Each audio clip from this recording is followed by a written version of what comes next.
우리 지난주 7장 1절부터 13절 말씀에 연결해서 14절 말씀 우리 계속 생각해 보려고 합니다.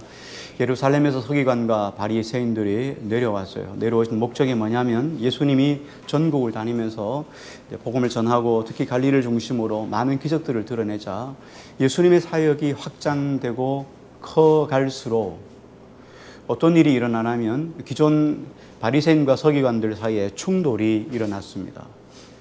충돌이 일어났는데 이들은 예수님의 사역을 못하게 하려고 하고 또 그래서 예수님에게서 뭔가를 트집을 잡아내서 그것으로 하여금 예수님의 사역 자체를 방해하려고 하는 것이었어요. 그래서 내려와서 예수님의 사역의 현장을 자세히 보고 있는데 마침 꼬투리를 하나 잡았습니다. 제자들이 예수님의 사역에 함께 일을 하다 보니까 밥 먹을 틈이 없었어요. 그래서 급하게 너무 배가 고프니까 예수님의 사역 중간에 짬을 내어서 급하게 식사를 하는 거예요.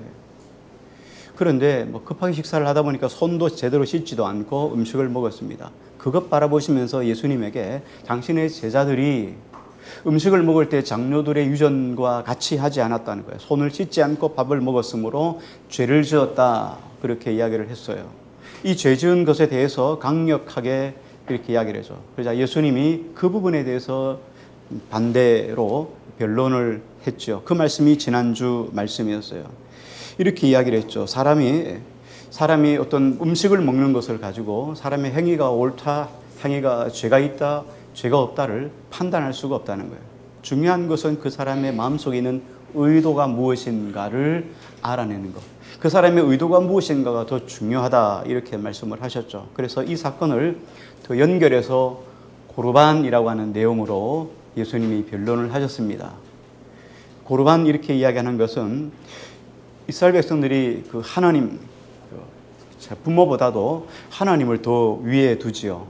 하나님 중심이니까, 신정국가니까. 그래서 하나님께 무언가를 드리겠다. 부모님에게 효도하고 부모님을 공경하는 것은 율법에 나와 있는 가장 중요한 계명이었어요. 그런데 이보다 더 중요한 계명은 하나님에 대한 계명이죠. 우선순위가.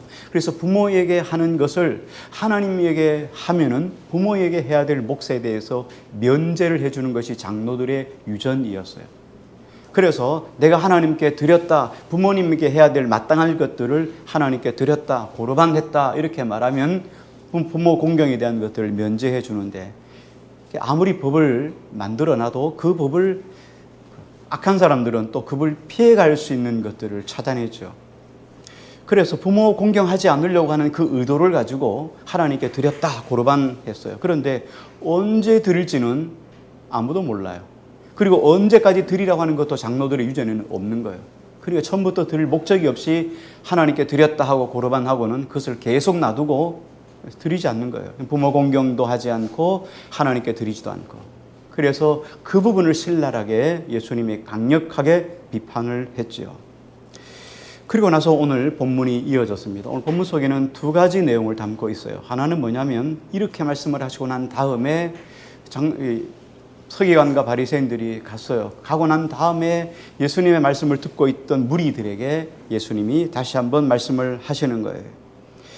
그렇게 말씀을 하시고 말씀을 하셨지만 제자들은 또 제대로 깨닫지 못했어요. 다시 한적한 곳에 오셨을 때 제자들이 한 번 더 묻죠. 예수님, 이 뜻이 무엇입니까? 라고 다시 한번 물었어요. 그때 예수님께서 이 부분에 대해서 보충해서 설명해 주는 부분이 또 한 부분이에요. 그래서 오늘 이 두 부분을 오늘 집중해서 좀 생각을 해 보려고 합니다. 첫 번째 이야기입니다. 7장 14절인데요. 같이 한번 읽겠습니다. 같이요. 시작.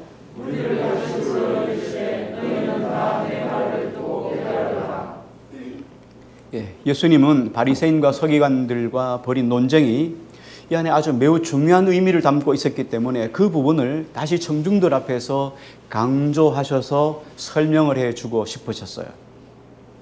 그러면서 예수님이 이렇게 말합니다. 너희는 내 말을 듣고 깨달으라. 그는 예수님께서 지금 그 의도를 자세하게 설명해 줌으로 그들이 예수님의 의도를 깨닫기를 원하셨던 거죠. 자, 그 말씀의 주제가 바로 15절, 16절 말씀입니다. 같이 읽을게요. 시작. 무엇이든지 앞에서 사람에게로 들어간 것은 능히 사람을 더럽게 하지 못하되 사람 안에서 나오는 것이 사람을 더럽게 하는 것이라 하시고. 사람이 하나님 앞에서 깨끗하냐, 깨끗하지 않느냐, 그 기준점이 뭡니까? 그 기준점이 사람이 무엇을 먹느냐, 어떤 것을 먹느냐, 어떻게 먹느냐, 그것이 전혀 아니라는 거예요. 자, 사람을 더럽게 하는 것은 그 사람 속에서 나오는 것이 그 사람을 더럽게 하는 것이다. 이렇게 말씀을 하셨어요. 그러면 그 사람 속에서 나오는 게 뭘까요? 그 사람 속에서 무엇이 나오기에 그 사람을 더럽게 하는 것일까요? 오늘 첫 번째 장면에서 무리들에게 말씀하신 것, 무리들에게 예수님 말씀하신 것에서는 무엇이 그 사람 속에서 나와서 사람을 더럽게 하는 것에 대한 내용이 설명되어 있지 않습니다. 그러니까 제자들이 궁금한 거죠. 아니, 장로들의 유전에 의하면 사람이 음식을 먹을 때 깨끗하게 손을 씻고 먹어야 더럽지 않은데 예수님은 그게 아니라고 하니까, 사람에게서 나오는 것이 사람을 더럽게 한다고 하니까 그러면 사람에게서 나오는 것이 과연 무엇일까 하고 제자들이 궁금했어요. 그래서 예수님에게 다시 묻는 거죠. 17절 한번 같이 보겠습니다. 시작.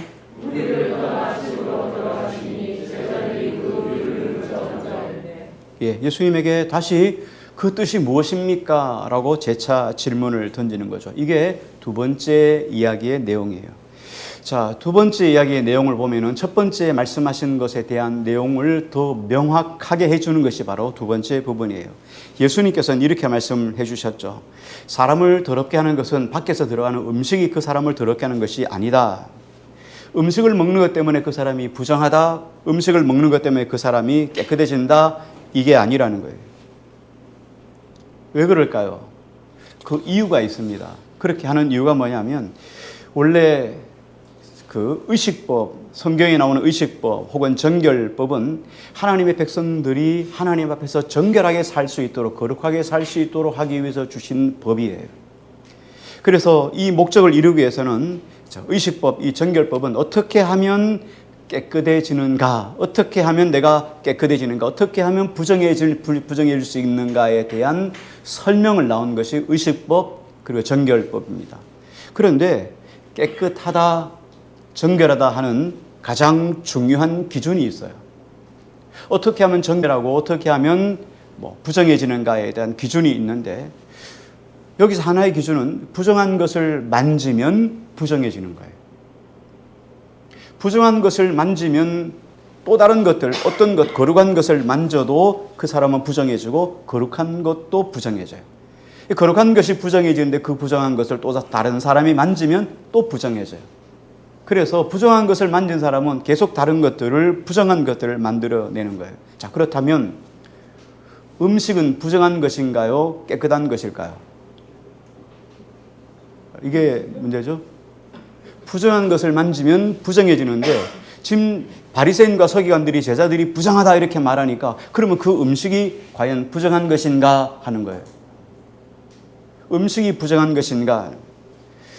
물론 음식이 우상제물, 우상에게 제사하고 난 음식이라면 실상 그것이 더럽게 하는 거죠. 그래서 부정해질 수 있습니다. 그 음식을 먹는 사람도 부정하고 그 음식을 만진 사람도 부정해져요. 그런데 그런 음식이 아니라면 이 음식이 부정한가 부정하지 않는가는 판단할 수 있는 기준이 없어요. 그러니까 음식이라고 하는 것은 항상 성격이 중립이에요. 중성입니다. 부정하지도 않고 그리고 깨끗하지도 않고 항상 중립이에요. 어느 쪽에 있느냐, 그것을 먹는 사람에 딸린 거지 음식 자체에 더럽고 더럽지 않은 기준이 없다는 거예요. 그런데 왜 음식 자체가 부정하지 않는데 왜 손을 씻지 않는 것 때문에 부정하다고 이야기하는가 하는 거예요. 지금 그걸 바리새인과 서기관들이 계속 신랄하게 비판을 했지 않았습니까? 그 이유는, 바리새인과 서기관들이 비판한 이유는 장로들의 유전 때문이었어요. 오랜 전통으로 장로들이 설명해 놓은 거죠. 자, 음식을 먹을 때 손을 씻지 않으면 이건 부정한 것입니다 라고 장로들이 그렇게 해왔고, 이스라엘 백성들이 전부 다 그렇게 장로들의 유전을 지켜왔습니다. 예수님이 그 부분에 대해서 지적을 하고 설명을 하는 거예요. 자, 그러면 예수님은 그것이 아니고 이것이 부정하게 하는 것이 아니고 진짜 우리를 부정하게 하는 것이 따로 있다는 거예요. 그 설명이 21절, 22절, 23절입니다. 우리 한 절씩 한번 읽습니다. 21절 제가 읽겠습니다. 속에서 곧 사람의 마음에서 나오는 것은 악한 생각, 곧 음란과 도둑질과 살인과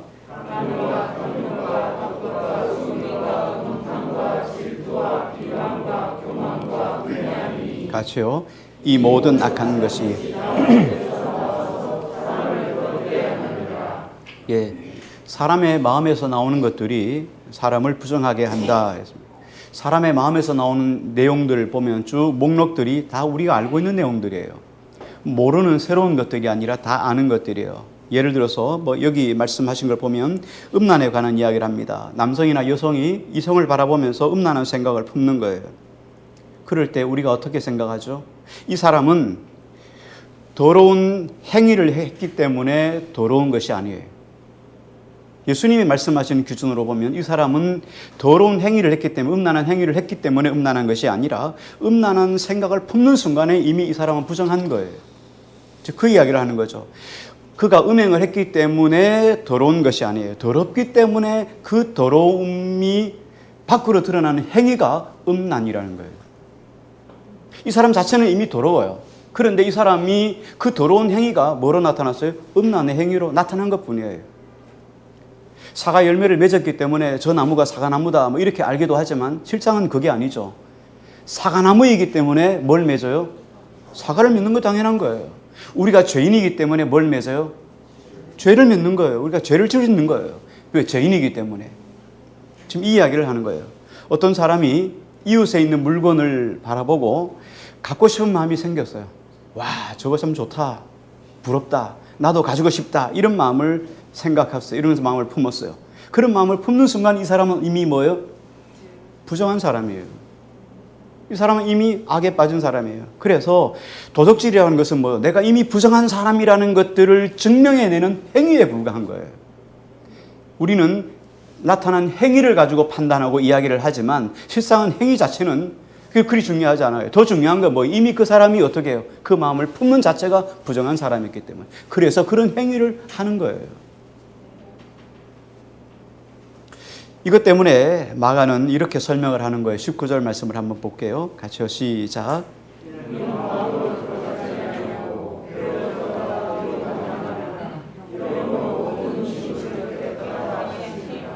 예, 음식은 입으로 들어가서 배설물 다 나갑니다.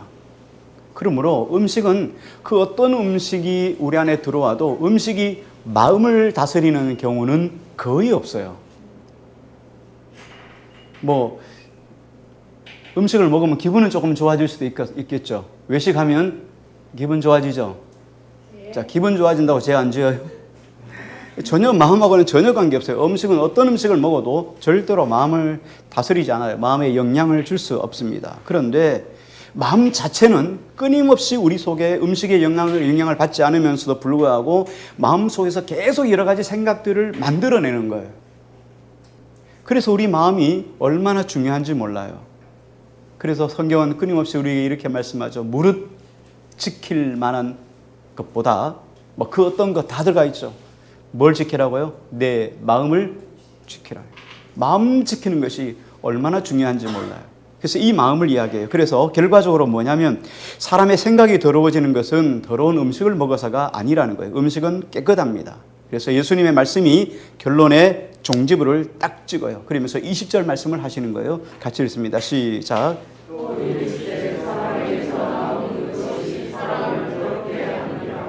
사람의 생각이 사람을 더럽게 한다는 거예요. 음식은 전혀 관계없어요. 사람의 생각이 사람을 더럽게 한다. 그래서 7장 1절부터 쭉 23절까지 우리가 지난주 이번 주간 계속 연속해서 말씀을 하는데 여기에서 지금 말씀하시고 싶은 마가가 우리에게 들려주고 싶은 말씀이 어떤 거예요? 복음서의 가장 주된 목적은 뭐냐면 예수 그리스도의 주 되심이에요. 예수님이 우리의 주님이시다. 이거 지금 마가가 계속 설명해 주고 있는 거잖아요. 그런데 마가는 지금 어떻게 합니까? 마가를 그 부분을 계속 보여주시면서 마가는 어떠해요? 마가는 귀신도 다스리고 기적도 생명도 다스리고 죽은 자도 살리시고 그렇죠. 모든 사람의 복음을 줘서 그들로 하여금 해방케 하는 이런 예수 그리스도 주 되심을 계속 설명해 주고 있잖아요. 그럼 1절에서 23절에서 예수님의 어떤 부분을 지금 마가가 설명해 주고 싶은 것일까요? 1절부터 23절에는 예수님의 어떤 부분을 지금 마가가 조명해 주고 있을까? 우리가 그 부분을 오늘 찾아내야 돼요. 그게 지금 마가복음이 우리에게 주시는, 마가가 오늘 본문을 통해서 우리에게 주시고자 하는 메시지예요. 그 부분을 우리가 찾아야 되는데, 예수님은 표면적으로 바리새인들과 서기관들에 대해서 그들의 비판에 대해서 변증을 했습니다. 주제가 무엇입니까? 무엇이 우리를 깨끗하게 하고 무엇이 우리를 더럽게 하느냐, 이것이 원래 주제처럼 보입니다. 자, 그러면 여기에서 우리가 질문을 던지게 됩니다. 어떤 질문을 던지냐면, 바리새인들과 서기관들이 제자들을 향하여서 의식법 위반이다, 장로들의 위전을 저질렀다, 위전에 대해서 잘못되었다, 그것을 지키지 않았다라고 비판을 했습니다. 그래서 예수님은 제자들을 변호하셨죠.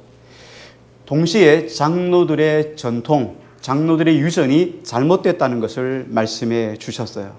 그리고 율법이 우리에게 주신 목적이 뭐냐? 율법을 문자적으로 표면적으로 지키는 것보다 더 중요한 것이 뭐냐면, 율법을 우리에게 주신 하나님의 의도, 하나님의 목적이 뭐냐를 먼저 해석해야 된다는 거예요. 이게 지금 예수님께서 제자들에게, 그리고 바리새인과 서기관들에게 설명해 주고 싶은 말씀이었어요. 심지어 예수님은 의식법이 문자적인 법규를 부정하고 숨은 의도가 뭐냐, 이것이 더 중요하다고 했는데, 이런 이야기를 하면은 큰일 나는 이야기예요. 왜냐하면은 지금까지 이 이스라엘 백성들은, 유대인들은 계속해서 장로들의 유전을 그냥 계속 지켜왔어요. 수백 년간 지켜왔어요. 율법을 해석해서, 율법을 자잘한 해석을 통해서 그들에게 의식법으로 주었는 게 할라카라고 했죠. 613가지의 부분적인 세부 사항이 있었어요. 그 사항들을 끝까지 다 지켜야 돼요. 근데 그 사항을 지키지 않으면 죄가 되는 거예요. 장로들의 위전이지만 그것에 대해서 죄가 되는 거예요. 만약에 그것을 비방할 목적이라든가 지키지 않을 목적으로 반대한다든가 이렇게 하면은 관습법에 해당되어서 반드시 죽게 되는 거예요. 그런데 여기에 대해서 지금까지는 한 번도 어느 누구도 거기에 대해서 의의를 제기하는 사람이 없어요. 왜? 제기해서는 안 되니까. 장로들과 서기관들, 바리새인들은 이 부분에 대해서 강력하게 법을 딱 이렇게 정해왔어요. 그리고 이 법을 지키지 않는 사람, 그리고 이 법에 대해 잘못됐다, 이거는 중요한 것이 아니다, 이보다 더 중요한 의도, 의미가 중요하다라고 말하면 큰일 나거든요. 우리가 잘 아시는 말씀처럼 이에는 이, 눈에는 눈이라고 하는 말씀이 있죠, 율법에. 자, 누가 잘못해서 딱 쳐가지고 옆에 엉뚱한 사람이 부딪혀가지고 이가 하나 부러졌어요. 자, 그러면 이에는 뭐예요? 이죠. 그러면 그 사람 이를 어떻게 해야 돼요? 하나를 부러뜨려야 돼요. 내가 하나가 부러졌으니까. 자, 그러면 한 개를 뽑으려면 어떻게 하면 될까요? 치과에 데려가서 뽑으라고 이렇게 해야 될까요? 근데 불행하게도 그렇지 않아요. 누군가 나에게 이를 하나 부러뜨리는 내게 뭐랄까요? 불이익을 내게 주었다면 나는 그 불이익에 대해서 그 사람 이를 다 뽑아야지만 속이 시원해져요. 여러분은 그렇지 않은 표정으로 이렇게 표정을 짓는데 저는 그래요. 저는 그럴 것 같아요. 그래서 이를 다 부러뜨려야 한이 풀린다, 이렇게 말할 수 있어요. 하나님이 모세를 통하여 우리에게 준 이에는 이, 눈에는 눈은, 이것은 뭐냐면 이렇게 해서 상대방을 보호하기 위해서 이에는 이, 눈에는 눈이라는 거예요. 잘못해서 내가 이를 부러뜨리다가 한 개를 부러뜨렸는데 잘못해서 옆에 끝까지 부러뜨렸어요. 그럼 거꾸로 다시 또 내가 또 하나를 부러뜨리는 거예요. 그러니까 이를 한 대만 부러뜨리기 위해서는 얼마나 조심해야 돼요. 그렇게 하다 보면은 내 안에 있는 분노가 식어지는 거예요. 하나님께서 우리에게 주신 것은 뭐예요? 사람을 사랑하라는 계명이 그 안에 있는 거예요. 이는 이, 눈에 눈은 사람을 내가 당한 만큼 보복해 한다는 보복의 법이 아니라는 거예요. 사람을 살리고자 하는 하나님의 사랑의 법이 그 안에 깔려 있어요. 이게 율법의 의도예요. 근데 이 율법의 의도를 다 무시해버리고 이야기를 하니까, 그러니까 어떻게 해요? 장로들의 유전이 중요하다, 이렇게 강조하는 거예요. 그래서 예수님께서는 이 부분에 대해서 새로 재해석한 거예요. 그렇게 말하면 율법을 율법을 마치 어떻게 반대하는 것처럼 보이잖아요. 그러니까 어느 누가 여기에 대해서 반대할 수 있겠어요. 그러니까 누구든지 이렇게 율법의 재해석에서 바른 의도를 설명하면 그 사람은 다 율법을 방해하려는 의도를 가지고 다 죽임을 당하는 거예요. 어느 누구도 지금까지 한 번도 율법을 재해석하거나 그 의도에 대해서 반발한 사람, 그리고 장로들 이전까지도 반발한 사람이 지금까지 없었어요. 만약에 사람이 이 일을 그렇게 한다면, 율법을 재해석한다든지 여기에 대해서 반기를 든다면 그 사람은 반드시 사형을 당하는 거예요. 그러면 예수님은요? 예수님도 마찬가지예요. 예수님도 율법을 재해석하라고 이렇게 설명하고 거기에 대해서 그 뜻이 아니다라고 말씀을 하셨다면 예수님도 지금 바리새인과 서기관들 입장에서는 예수님이 어떤 거예요? 사형에 해당되는 거예요. 그럼 이렇게 반대로 한번 역설적으로 좀 생각을 해봅니다. 예수님께서 이렇게 하시고도 죽임을 당하지 않을 가능성이 있는가? 있겠지요. 왜 예수님은 안 죽을 수 있을까요? 예수님이 하나님의 권위를 가지고 그것에 대해서 재해석을 하시고 잘못됐다고 이야기를 하신다면 허용이 돼요. 하나님의 권위를 가지고 있어야 돼요. 지금 그 이야기를 하고 있는 거예요. 하나님의 권위를 가지고 이렇게 말씀하시는데 거기에 누가 가히 안 된다고 말할 수 있겠습니까? 그렇다면 7장 1절부터 23절까지 우리가 쭉 읽으면서 마가가 이 본문에서 우리에게 말씀해 주시려고 하는 의도가 뭐예요? 예수님은 어떤 분이라는 거죠? 하나님의 권위를 가지신 분. 예, 그렇죠. 지금 예수님은 하나님의 권위를 가진 분이기 때문에 하나님의 말씀에 대해서 재해석하고 하나님의 의도가 무엇인지를 우리에게 설명해 주는 분이라는 거예요. 지금 그 설명을 우리에게 하시는 거예요. 다시 말하면 마가복음 처음부터 마가복음 16장까지 한 개로 쭉 연결되어진 주제가 뭐라 그랬죠? 예수님은 하나님의 아들이시도다. 마지막 백부장의 고백을 통하여 과연 이는 하나님의 아들이시다. 말씀하신 것처럼 예수님이 하나님의 아들이라는 거예요. 하나님의 권위를 가지시고 이 땅에 오신 분 예수 그리스도는 하나님의 권위를 가지신 분, 그러므로 얼마든지 말씀에 대해서 재해석하실 수 있는 분, 그리고 재해석한 것에 대해서 우리가 거기에 대해서 거부할 수 없는 분, 저항할 수 없는 분이라는 것을 마가가 말씀 속에서 계속 의도를 우리에게 주시는 거죠. 자, 그러면 이거 전체적인 주제예요. 자, 그러면 우리에게 지금 던져질 질문이 있죠. 자, 우리는 오늘 본문에서 뭔 이야기를 했냐면 음식이 사람을 더럽게 하거나 사람을 깨끗하게 하느냐, 그게 아니라 그랬죠. 결국은 사람을 더럽게 하는 것은 사람의 마음 속에서 나오는 것이라고 이야기를 했습니다. 이게 지금까지 기독교 역사상 계속 분쟁거리가 되고 논쟁의 핵심이 되었던 내용이 바로 이 내용이에요. 무엇이 사람을 더럽게 하는 것인가? 뭐 이런 내용들이죠. 자, 그러면 오늘 본문 속에서 우리가 한번 이 본문을 조금 더 깊이 좀 생각해 보려고 합니다. 조상 대대로 내려온 어떤 전통이 있습니다. 예수님의 가르침에 의하면 이 전통은 언제나 한 가지 기준이 있어야 돼요. 그렇죠? 우리가 어떤 것이든지 항상 검증을 하려면 기준이 있어야 돼요. 자, 여러분이 어떤 믿음 안에서 어떤 행위를 했습니다. 그 행위가 옳으냐 옳지 않느냐 검증을 받으려면 그 기준이 뭐예요? 그 기준이 뭐예요?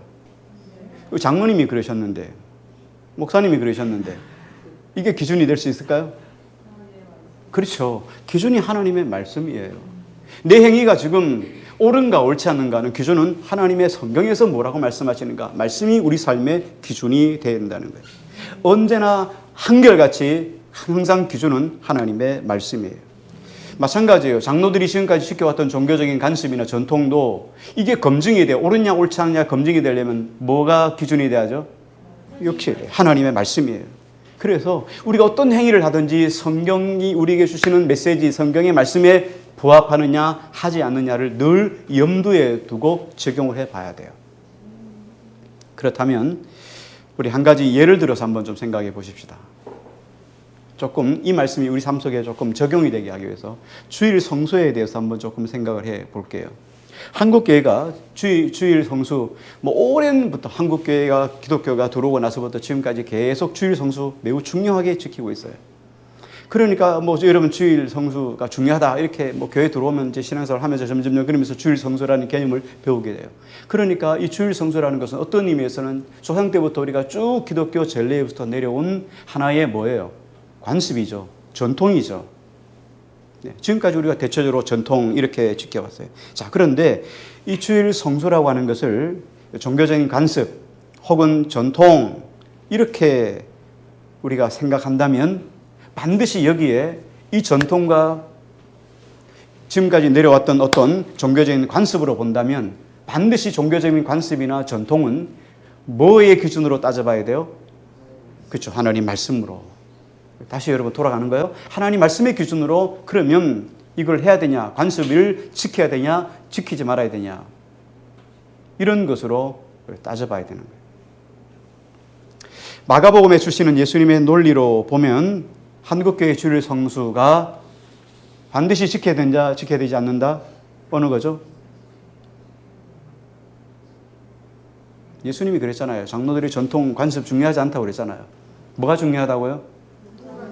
말씀이 중요하다. 그럼 우리가 주일 성수, 전통, 관습으로 바라보면은 말씀 속에서 기준으로 봤을 때 이게 지켜야 되는 것이 옳은가, 지키지 말아야 되는 것이 옳은 것인가. 극단적으로 생각을 하면 여기서 말씀하신 대로 보면은 신자의 마음이 중요하다. 이렇게 볼 수 있는 거예요. 꼭 주일날 교회에 와서 예배를 드려야지만 바른 예배인가? 우리가 이런 질문을 던질 수 있잖아요. 이런 의문을 던질 수 있잖아요. 헷갈리면 안 됩니다. 지금 뭘 제가 말씀하려는지 헷갈리면 정신 차리셔야 돼요. 끝에 가가지고 여러분 이게 지키라고 하는 건지 지키지 말라고 하는 건지 헷갈립니다. 이렇게 가면 안 돼요. 중요한 거기 때문에. 왜 제가 이렇게 갈등을 하냐면 여러분 속에 갈등이 막 있어야 돼요. 갈등이 있어서 결론을 내려야 흔들리잖아요. 근데 갈등을 그냥 대충 묻어두고 가버리면 언젠가 또 나와서 또 흔들리게 돼 있어요. 갈등이 딱 결정이 되면 흔들리지 않습니다. 코로나19 한국교회가 코로나19 때문에 여러 가지 상황이 많은 것들이 다 재정립이 됐어요. 코로나19가 2019년도에 추석 이후로 시작이 됐어요. 2019년 요한이가 19년 여름에 들어와서 추석 바로 전에 들어갔어요. 그리고 추석 들어갔다가 한 달 만에 다시 한국으로 나왔는데, 그러니까 추석 이후에 2019년 10월, 11월 달에 터진 거예요. 그래서 2020년, 2021년, 그리고 오늘 2022년까지도 여전히 마스크를 우리가 쓰고 있어요. 이 한국교회에서 이 코로나 문제를 가지고 여러 가지 생각을 많이 했어요. 코로나 시대에 한국교회 예배, 그리스도인들의 예배, 드려야 될 것인가 말 것인가. 뭐 정부 지침은 뭐 사람 제한적인 거, 그래서 몇 사람 들어가고, 뭐 몇 명 교회는 몇 사람 들어가고 막. 그래서 우리가 막 음모론이다, 교회를 무너지게 하는 음모론이다, 막 이렇게 막 하고 그러잖아요. 그래서 거기에 대해서 저항해가지고 예배를 드리는 교회도 있었고, 막 드리지 않는 교회도 있었고. 근데 이런 것에 대해서 분명한 잣대를 못 그어줬어요. 결국 한국 교회가 어떻게 했습니까? 자생하라는 거였어요. 스스로 판단해서 소견에 옳은 대로 하라. 그래서 어떤 교회는 예배를 드리다가 벌금도 물고, 어떤 교회는 또 막 드리지 않고 그냥 화상 예배로 예배를 드리기도 했어요. 아직까지도 화상 예배를 드리는 교회가 많아요. 자, 이 문제를 가지고 오늘 예수님의 말씀에 우리가 적용을 한번 해보는 거예요. 자, 이 문제가 그래서 화상 예배를 드리고 뭐 갑론을박 이렇게 하는 거예요. 자, 그러면서 예수님의 오늘 말씀대로 질문을 던지면 이것이 예수님의 말씀에 합당한 것인가? 혹은 성경의 의도에 우리가 합당한 것인가? 하고 질문을 던져보는 거예요. 그때 예수님이 이렇게 말씀을 하셨죠. 우리 21절, 22절, 23절 다시 한번 같이 한번 읽을게요. 같이요. 시작.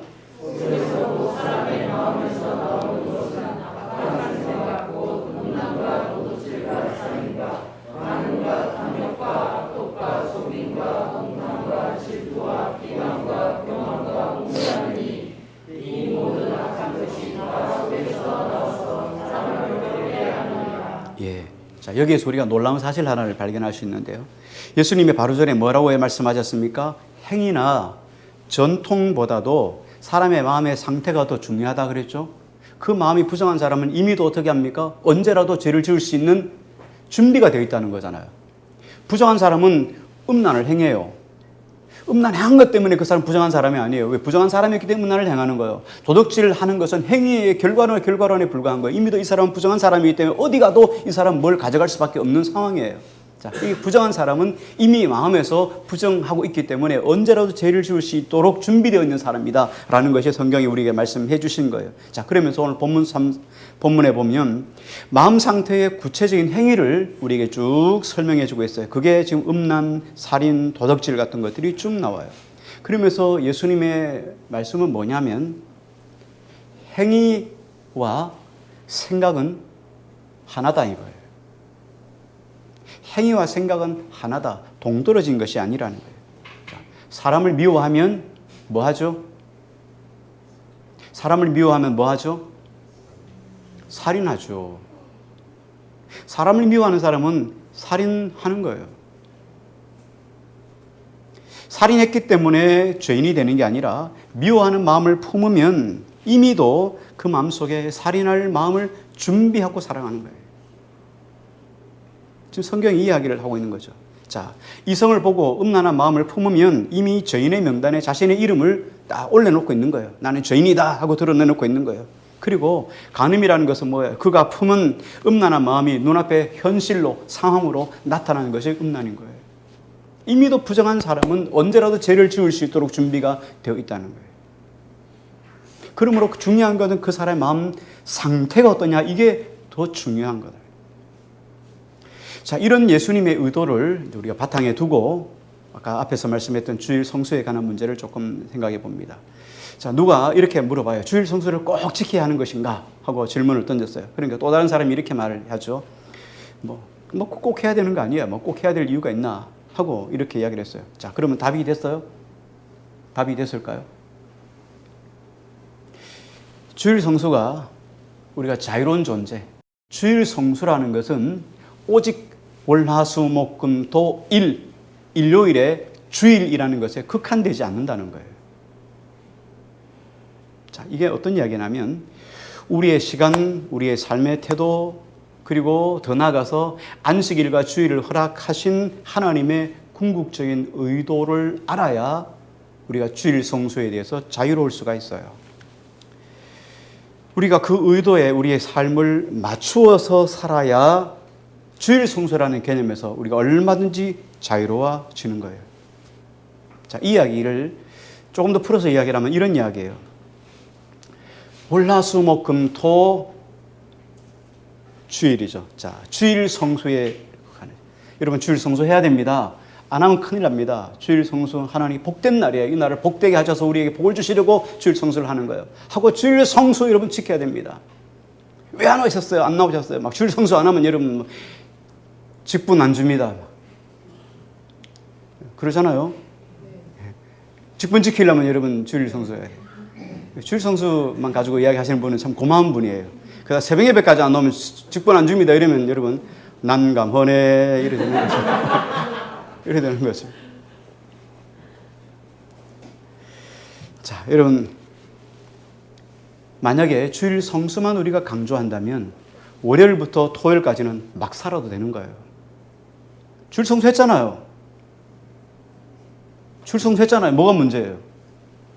그럼 예수님이 말씀하시려는 의도가 뭐예요? 주일 성수예요? 아니죠.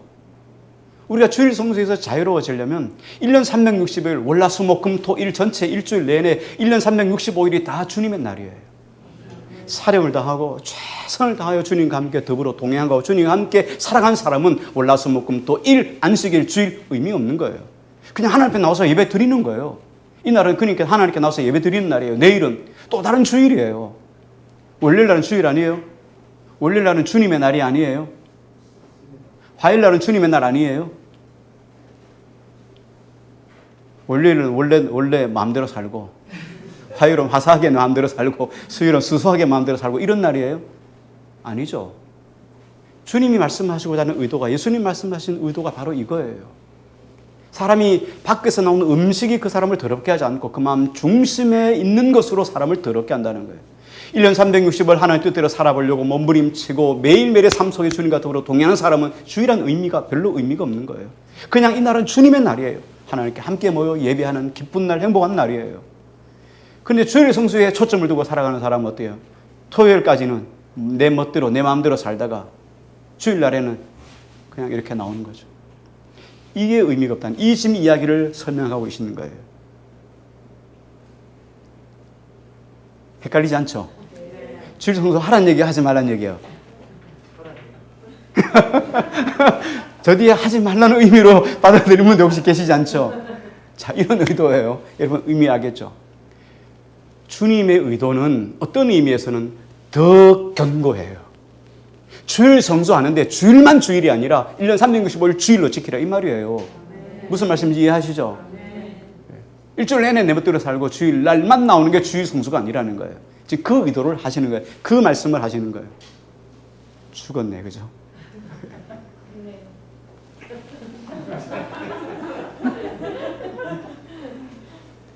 어떤 의미에서 예수님은 우리에게 관습, 어떤 규칙 이런 것들로부터 해방되라고 우리에게 말씀하신 거 아니에요. 그래서 주님께서 이렇게 말씀하셨잖아요. 하나님을 사랑하되 어떻게 해요?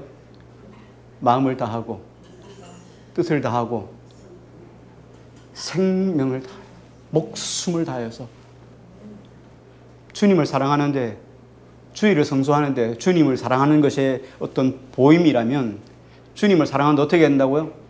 목숨을 걸어라는 거예요. 주님은 더 큰 의미로 우리에게 말씀해 주셨는데 우리는 이거 다 빼고 주일날만 드리는 걸로 이렇게 하니까 문제가 되는 거죠. 이런 사고에 어떤 갈등 구조가 있습니다. 이런 어떤 것들을 하나를 만들어내기 위해서 이런 것들을 내가 하나 확실하게 지키기 위해서는 이런 갈등 구조가 우리 안에서 반드시 있어야 돼요. 그리고 그 갈등의 결론을 내가 확실하게 잡지 않으면 흔들리기 시작합니다. 왜냐하면 우리는 단순하게 하나님 말씀을 지키는 그런 존재가 아니란 말이죠. 우리는 그리스도인으로 살아가는 거예요. 예수님의 사람으로 살아가는 거예요. 하나님의 사람으로 살아가기 때문에 우리는 어떤 것 하나하나라도 하나님의 의도대로 예수 그리스도의 의도대로 삶을 살아가야 될 사람들이기 때문이에요. 약간 비뚤어지지만 11조 문제 한번 잠깐 좀 다뤄볼게요. 자, 11조도 마찬가지예요. 어떤 분이 몇 년 전에 제가 차를 같이 타고 오면서 우리 교회 성도님은 안 오셔요. 11조를 해야 됩니까 말아야 됩니까 물어봤어요. 상당히 중요한 문제예요. 그런 문제를 말씀했어요. 뭐 어떤 분은 하지 말라고 하는 분도 계시더라고요. 이렇게 하시면서 제가 이제 설명했어요. 그래서 이분의 의도가 11조를 하고 싶지 않다는 얘기인지 진짜로 알고 싶은 이야기인지 잘 모르지만 어쨌든 이렇게 말씀을 제가 함께 나눴던 기억이 나요. 자, 11조도 마찬가지예요. 종교적인 관습으로 볼 수 있죠. 오랫동안 했으니까, 그죠? 관습으로 우리가 생각해 볼 수 있어요. 그러면 관습으로 생각한다면 항상 우리가 뭐예요? 꼭 해야 되는 것은 아니다라고 결론을 질 수 있다 그랬죠. 그렇죠? 자, 그래요. 자, 그런데 우리가 어떤 결론을 도출하기 전에, 결론을 내기 전에 반드시 중요한 것은 뭐예요? 하나님 말씀의 기준을 통해서 하나님의 의도가 무엇인가를 살펴라 그랬죠. 하나님의 뜻은 무엇일까를 분명하게 우리가 잡아야 돼요. 그리고 한 걸음 더 나가서 내가 하나님 앞에서 진실하고 그리고 바르게 실천하는 삶을 원한다면, 그렇죠? 마찬가지 11조 규례도 자유로워질 수 있어요. 그렇지 않으면 어떻게 해야 돼요? 그렇지 않으면 그냥 그대로 해야 되는 거죠. 그래서 예수님 말씀하신 건 중요한 건 뭐예요? 형식하고 동기를 동시에 보시는 거예요. 우리가 두 가지를 놓고 보면 대부분 사람들은 뭐예요? A와 B 이렇게 이야기해요. 이것이 옳으냐 저것이 옳으냐. 이것이 옳으면 이것 버리고 이것 옳으면 이것 버리고 이렇게 이야기를 해요. 율법은 폐하여졌는가? 그렇지 않죠. 율법은 완성이에요. 율법의 완성은 하나님 사랑으로 귀결되어지는 것과 마찬가지예요. 동일한 거예요. 오늘 예수님께서 말씀해 주신 것도 마찬가지예요. 동기, 형식이 중요하냐 동기가 중요하냐. 동기를 중요시 여기면 형식을 버려야 됩니까? 아니라는 거예요. 동기가 중요하다면 그 동기를 어디에 담아요? 형식이라는 틀에 담아서 하나님께 올려드리는 것이 그리스도 안에서 자유해지는 거예요. 여러분의 동기 의도가 뭐예요? 모든 물질이 하나님께로부터 와서 하나님께로 말미암고 하나님께로 간다는 것을 믿습니까? 네, 그러면 11조, 12조, 13조가 의미가 없어요. 무슨 의미가 있어요? 근데 그게 아니니까 내 것이라 생각하니까 꼭 드려야 돼요 이거? 이런 의도가 밑에 깔려 있으면 이런 질문을 계속 던지게 된다는 거예요. 그러니까 이 갈등을 우리 스스로가 하셔야 돼요. 하나님의 뜻이 무엇인가? 하나님의 의도가 무엇인가? 계속 갈등을 하셔야 돼요. 갈등하셔서 갈등의 결론을 만들어야 돼요. 그래야 흔들리지 않아요. 신앙생활에 절대 흔들리지 않아요.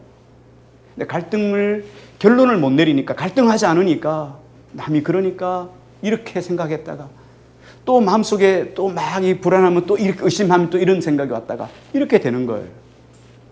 이런 갈등 구조를 통해서 결론을 확실하게 자리매김해야 신앙이 흔들리지 않는다는 거예요. 그래서 예수님께서 형식과 본질 그리고 행동과 동기 이 두 가지를 반드시 우리에게 같이 주셨습니다. 이게 있어야지만 우리가 항상 긴장 상태를 유지할 수 있기 때문이에요. 형식을 지키려 하면 형식이 전부가 아닌 것을 알아야 돼요. 반대로 하나님의 의도, 곧 우리에게 주신 하나님의 말씀의 이 의도가 무엇인가를 생각해야 한다는 거예요. 그래서 그것을 하나님의 의도를 먼저 우리가 생각하고 그 의도를 형식이라고 하는 틀에 담아서 하나님 앞에 신앙생활을 하는 것이 바른 신앙생활이라는 거예요. 왜 이런 과정을 우리에게 주셨을까 하는 거예요. 결론으로 조금 보면 왜 이게 중요할까 하는 거예요. 왜 이런 의도가 중요할 것인가? 이런 과정이 중요한가? 만약에 이런 과정들을 세세하게 갈등하고 갈등해서 결론을 만들어내지 않으면 우리가 가지고 있는 대부분의 삶은 습관이 되고 말아요. 습관이 되면은 의도를 잃어버려요. 여러분 주일 성수 하나님이 기뻐하시는 날, 내가 온 일주일의 삶을 하나님께서 열심으로 살아서 주님 사랑하는 그 마음으로 살았는데 그 부분을 주님 앞에 드리고 싶어요. 이 주일 성수로 하나님께 올려드리는 거예요. 그런데 이게 없다 보면 그냥 주일이 그냥 주일이 돼버리는 거예요. 물질이 그냥 물질이 돼버리는 거예요. 삶이 그냥 삶이 되는 거예요. 주님을 사랑한다면 주님을 사랑하는 그 형식이 어때요? 주님을 사랑하는 그 마음이 형식, 어떤 형식이에요? 그게 주일 성수도 있고 11조도 될 수도 있고 그것이 아까 새벽 예배도 있을 수 있고 그것이 어떤 예배의 형식일 수도 있고 그것이 하나님께 드려지는 것이 하나님을 사랑한다는 증거가 되는 거예요. 이런 것들을 다 없애버리고 하나님 난 내 의도는 난 사랑해. 집에서도 하나님 예배하고 주님 나 사랑하지 않는 거 아니에요. 중요해요. 그러나 그 의도만 가지고 살아야 안 돼요. 그 의도는 형식에 담겨야지만 비로소 아름다워진 가치가 된다는 거예요. 결론을 내립니다. 우리가 늘 하나님 말씀을 읽으시죠. 하나님 말씀을 묵상하면서 우리는 늘 염두에 둬야 될 거 있어요. 하나님이 왜 우리에게 이 말씀을 주셨을까? 묵상하는 거예요. 왜 이 말씀을 주셨을까? 왜 이는 이 눈엔 눈이라고 말씀을 하셨을까?